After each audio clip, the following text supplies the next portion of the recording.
In the year 2515, many parts of the planet Earth reached temperatures too hot to sustain human life. A small percentage of the population developed a protective epidermal layer that would weaken the effects of solar radiation on the internal organs. But soon enough the planet would be uninhabitable for all forms of life. The Homo sapiens focused most of their time and valuables on Earth, waging war and destruction instead of funding space exploration. In the final years of the Earth, only a very few rich and powerful political leaders were afforded the opportunity to leave the planet.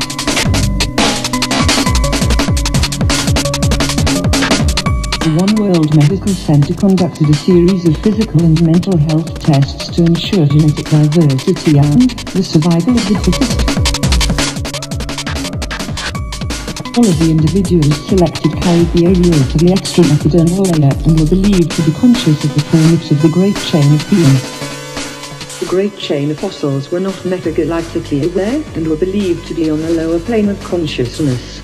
They encountered problems conceptualizing a constantly evolving environment and believed that life on Earth would always persist. These Homo sapiens could not comprehend the concept of deep time and therefore could not sufficiently plan for the future. They believed they were special from other forms of life because of the particular way they evolved. Even if given the choice, they would not have left the planet because many believed the Earth was in place for their purpose.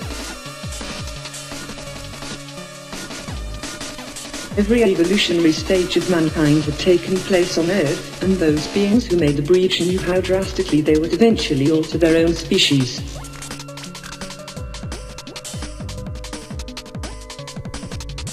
Just over 5 million years ago, the early hominids had a smaller skeletal system with longer arms relative to the legs. The fingers and toes were longer, which was necessary for climbing. The brain of the early hominid was no more encephalized than the brain of a chimpanzee, but they may have had a better understanding of the use of tools.